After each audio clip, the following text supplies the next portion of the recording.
Hi, everybody. Thanks for coming out. Again, my name is Ken Mallary. Carissa and I work with the EPA in Atlanta, Georgia, and today we're here with our friends from TDEC, and we're going to tell you about our proposed plan to treat the soil contamination at the former Custom Cleaners site. The soil contamination at the former Custom Cleaners sites did result from previous dry cleaning operations. And tetrachloroethylene, or PCE, was the dry cleaning solution that was used at the site. Following investigations by the TDEC, which started back in, I think, 2013, the EPA conducted a removal action at the site in 2016, which involved tearing the dry cleaning building down, removing the slab, and removing about 1,000 cubic yards of the most highly contaminated soil with the PCE. Following that, EPA basically looked into listing this site. So the site was proposed for the National Priorities List, which is also referred to as the Superfund list. And last August, the site was finalized on the NPL, the National Priorities List. Back in June of 2017, so a little over a year ago, we initiated the remedial investigation at the site. And since that time, in the last year, we've collected a lot of soil, gas, and groundwater data at the site. We've also worked with MLGW to sample some of the municipal wells and a few of the monitoring wells that are located around the municipal wells. The data that we collected over the last year has confirmed the presence of elevated PCE in the soil, gas, and groundwater. In 2018, EPA has generated a remedial investigation report as well as a feasibility study report. The remedial investigation report describes the data in detail, and it also evaluates the risk that is associated, the risk to humans that's associated with the PCE contamination in the soil. I'll quickly go over, y'all have probably seen these before if you've been to our previous meetings, but this basically shows you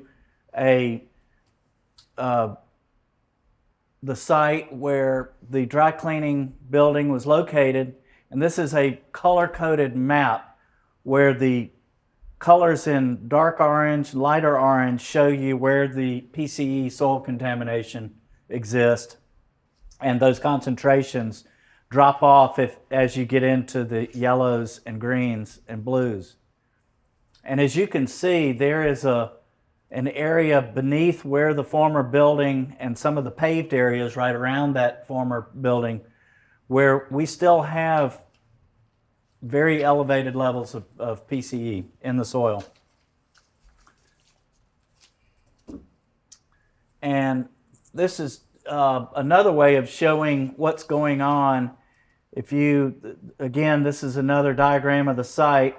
The area shown in orange right here was where the EPA removal action went down in the main source area beneath the building. We were able to dig down about 18 feet.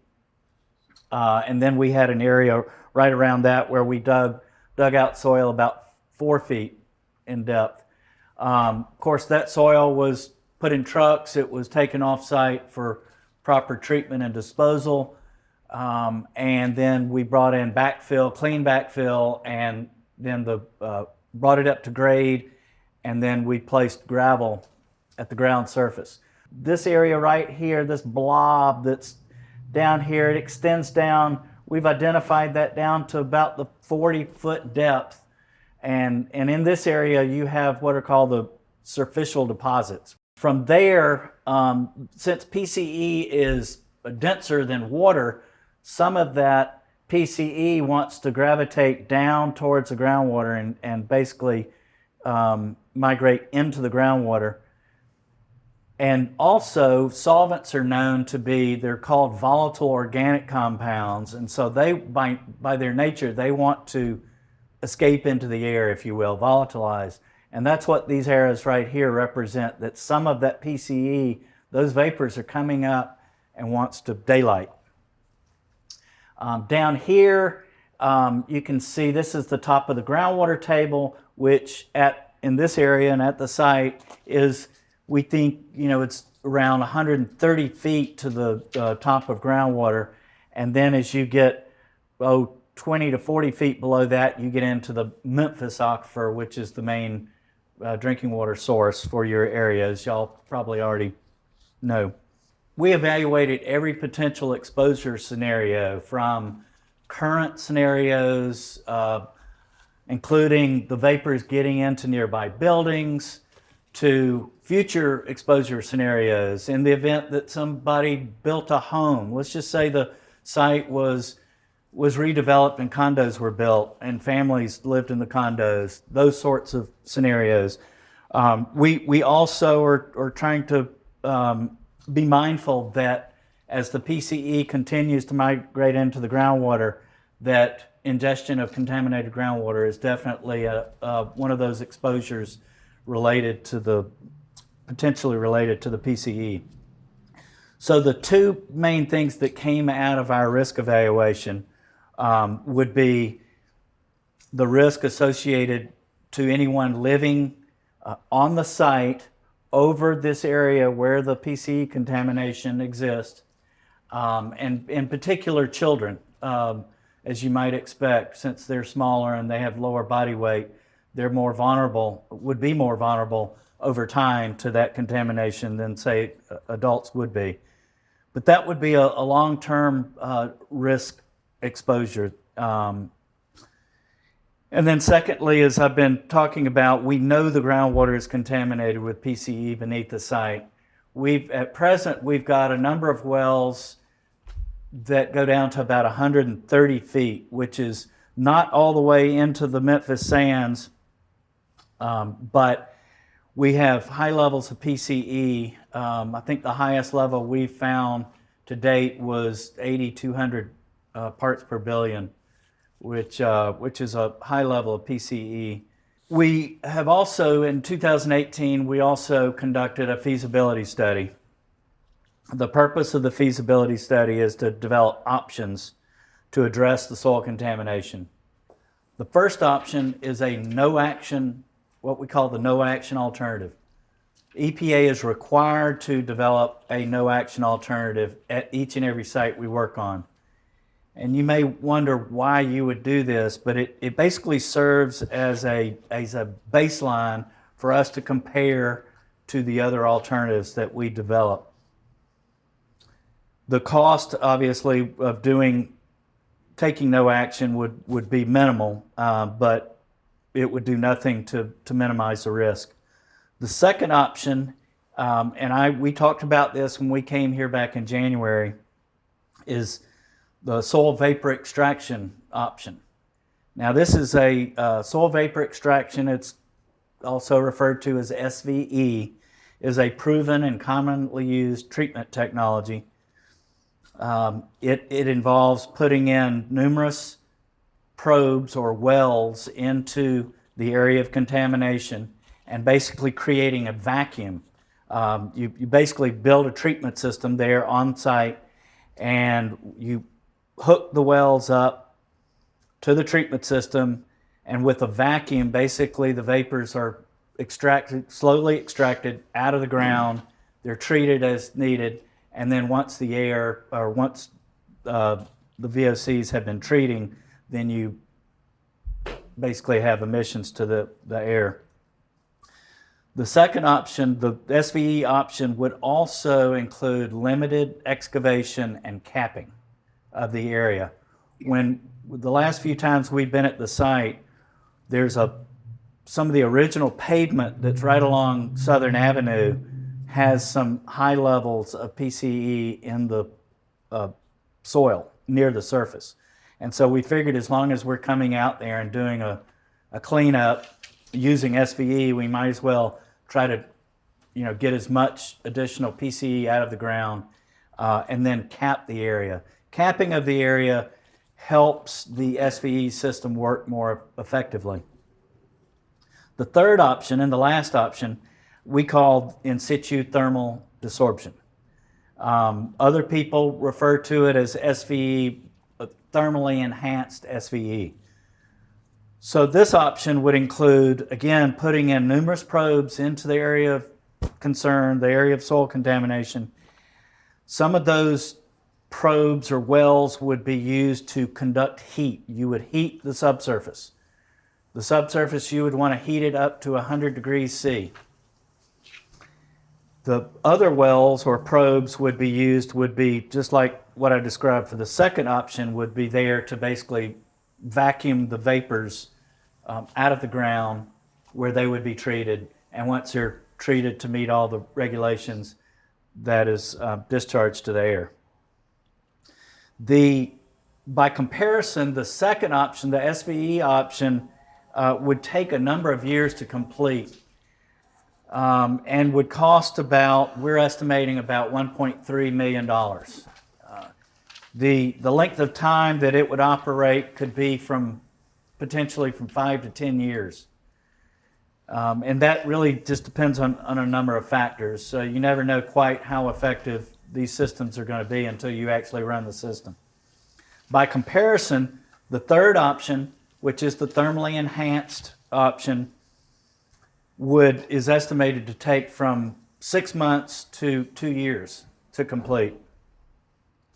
The cost of the third option compared to the second option is around $2.5 million compared to the $1.3 million for the second option. The ISTD, or the thermally enhanced SVE, has been successfully used at numerous sites in the Southeast, including the Memphis Depot site right here in Memphis. After consideration of the three options that I've just gone over, the EPA and TDEC believe that the third option, the thermally enhanced treatment option, is the best option to use at this site to treat the soil. I'll spend the next few minutes kind of going into the next part of the discussion, which is one of the main reasons for giving you this presentation. We're required to come to communities and tell the public what our proposed plans are, is to ask each of you to review the information in the AR file.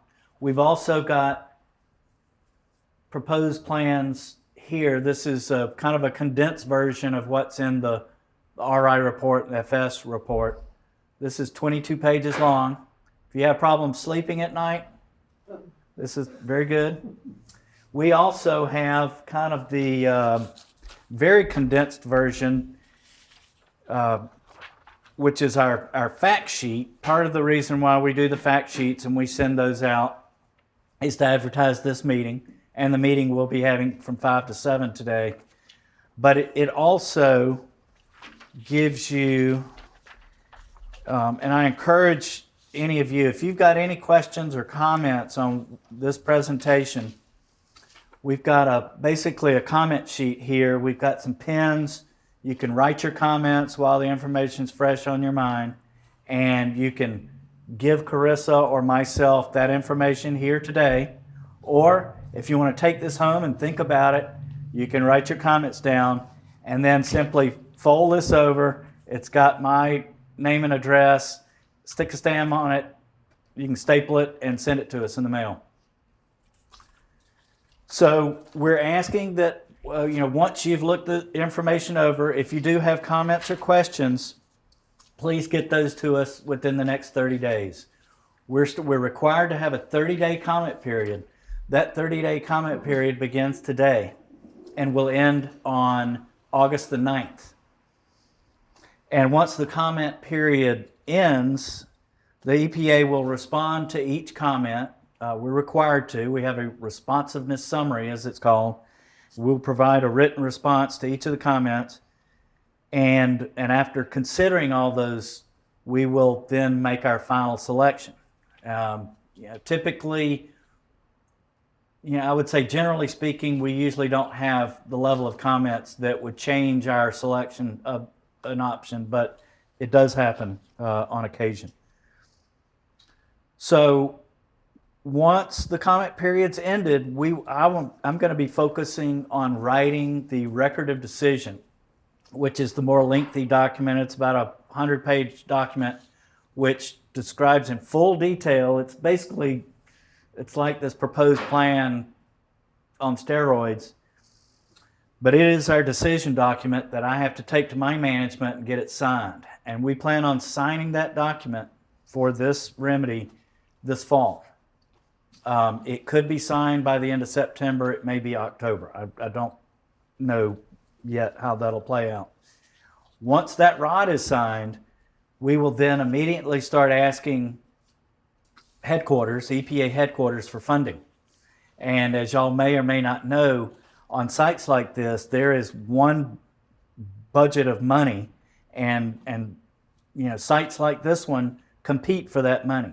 So we will go and ask management, ask headquarters for the funding to conduct this remedy. As soon as we get that funding, we start the design process. The design for this site shouldn't take more than 6 or 9 months, and once we have a contractor in place, then the work could begin. Certainly we'll be working with the property owner of the dry cleaner property to make sure we can secure access for building the treatment system and installing all the wells that we need to conduct this remedy. But with that, that's all I've got. I'm certainly be more than happy to answer any questions you have and get into more detail on. We can talk. I know questions have come up about the groundwater, and the proposed plan that I've just described to you or summarized for you is what we call OU1, or Operable Unit 1, and that's to deal with the soil. We're calling the groundwater investigation and the future groundwater cleanup, if there is one, OU2, or Operable Unit 2. And so as we continue working on the design process for OU1, we will also be working to further investigate the groundwater. We'll be coming back and having similar meetings like this one to tell you what we found in the groundwater. We'll continue working with the city to monitor the municipal wells at the Sheehan well field, and we'll come back with the proposed plan once we have all the information on the groundwater and we've done the risk evaluations for that. And yes, sir. My name is Ward Archer, and I'm with the Citizens Group Protect Our Aquifer. You mentioned that the deepest testing well is 130 feet. Do we know if it is in the Memphis sand yet, and also is it moving? Ward, thank you for your questions. I guess the short answer is no, we don't have any definitive data because we have not drilled wells deep enough at the site to basically be in the Memphis sands with the level of PCE that we have in the top of groundwater just above the Memphis sands. I would say there's a very strong likelihood that the groundwater in the Memphis sands has been impacted with PCE. And I guess we will need to do further investigation to know if that PC contamination has migrated or moved once it hits the Memphis aquifer, and if it has moved, how far. And that could be a lengthy process, as you know. Just to follow up on that, when the remediation starts, and I would hope that, and I'm very glad to hear that you're going with the FAST plan. Are we going to go down deep enough to know that we're at the bottom of it so that we get it all? We are planning probably 4 or 5 additional wells, and we're going to put those wells down 200 feet to 250 feet. We haven't ironed out all the details on that, but certainly at those depths, we fully anticipate we will be well into the Memphis aquifer. The 130-foot depth, we basically were in the lower Cupfield formation. But the other key thing, and you know this as well as others in the room, there is evidence to suggest that there is a so-called window, or for lack of better description, there's no confining layer between the lower Cutfield formation and the top of the Memphis sand. So there's nothing stopping that migration from migrating down into the Memphis aquifer. So that will be a big challenge for us once we continue to investigate, and we really don't know what we're going to find, but certainly the level that we found in well CC19 last fall was very high. I know when the state drilled that well, they found 140 parts per billion. Now, mind you, the drinking water level is in the single parts per billion. They found 140 parts per billion. When we sampled the well last, it had 8,200 parts per billion, which is a very high level of PCE. When we came in April, we sampled along and across Southern Avenue to see if some of that soil gas contamination had expanded. And we also sampled beneath the McDonald's building and inside the McDonald's building. Fortunately, that data did not reveal any PCE in the what we call the subslab contamination beneath McDonald's or in the indoor air, which was very good. We did find some PCE and TCE, which is a breakdown product commonly associated with the PCE, along Southern Avenue for a short distance, both on the north and south side of Southern Avenue. Yes, sir. Jimmy Lewis from Protect Our Aquifer. So the worst thing that could happen would be that you would take all of this planning that you're doing, go to Washington, and Washington could say, we don't have the money to fund this, right? I would, without a doubt, say that for me is the most frustrating thing. We're calling this an interim action, and I haven't used that term, but the reason for calling it an interim action is to try to expedite. It's only taken us a year to come out and verify that the contamination's still in the ground, and it's at a depth where we can go out there in short order, if we get the funding, to address a lot of the PCE contaminations that sits in that top 40 feet. If we do not get the funding, it allows more time for every time it rains and every time the rain infiltrates, it helps to basically move a lot of that PCE outward and downward, and which makes it only more difficult to address. If you don't get the funding, then do you reapply? It's a constant. Once you've applied, it's there. It doesn't. You really don't have to go back and reapply. I think it's. We basically have a priority panel that basically is looking at a budget, and they're trying to manage that budget the best that they can, knowing that there are sites in the southeast that take not tens but hundreds of millions of dollars to address, whereas at this site, what I've just proposed is only $2.5 million. You would think that we could find $2.5 million, but that isn't always the case. It's really how the priority panel chooses to where and when to fund the projects. Is the dry cleaning chemical that was used that caused this now banned? Still in use. It's used in a lot of different applications, cleaning products. I've found PCE and TCE at sites up in the Carolinas where you had textile mills and these same solvents that are used as dry cleaning solutions are also used to degrease heavy equipment when it gets gunked up and the oils.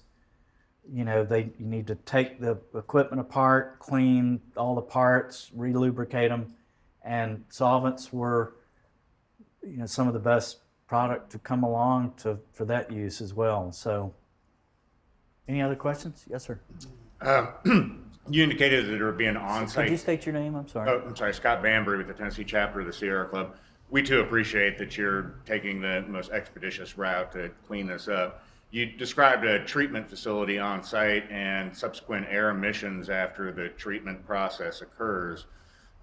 Is there going to be, do you know, a permitting process for that air emission source? And would that be handled by you, or would that be handled by TDEC? And then I'm just going to go ahead and give you my other question. How long might we expect this funding request to be pending? And is there a role for our elected officials, namely Congressman Steve Cohen, to kind of lobby for us? I mean, he lobbies to get us other federal funding. Do you know if there's a role for him to play? Well, to answer the second question first, I certainly would hope that politicians would make their voices heard on matters like this. I don't know about your particular politician, how involved they get, but certainly, it wouldn't hurt. The first question, a lot of the work we do in Superfund doesn't require a permit, but we have to meet all the substantive requirements of the permit. So we certainly would, continue working with TDEC and everybody at the state level that we would be required to work with. What my vision was that the owner of the property, I've heard that he might be removing the building that's there on site, and I've asked him if he would be open-minded to leaving the slab there. I think that would be a perfect place to install the treatment system. We'd probably have a privacy fence built around that. And what, as part of our meeting the substantive requirements, whenever we, as part of that construction, we monitor as we're starting the system up and well into the operation of the system to make sure that we're meeting all the air emission standards.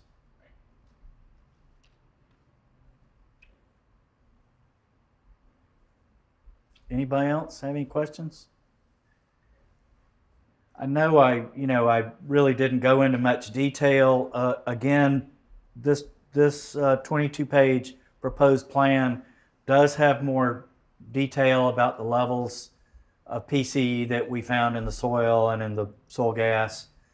Really doesn't go into the groundwater because those discussions are for really another day, but I'd be more than happy to hang out and answer any questions you all have about any of the information we've gone over. We've got some other visual aids that I can go over. I really didn't get into this, but if you want to look at see a basic description of the SVE, which is that second option I went over in the FS, and then this would be the third option, which is what EPA and TDEC are recommending. And again, thanks everybody for coming out.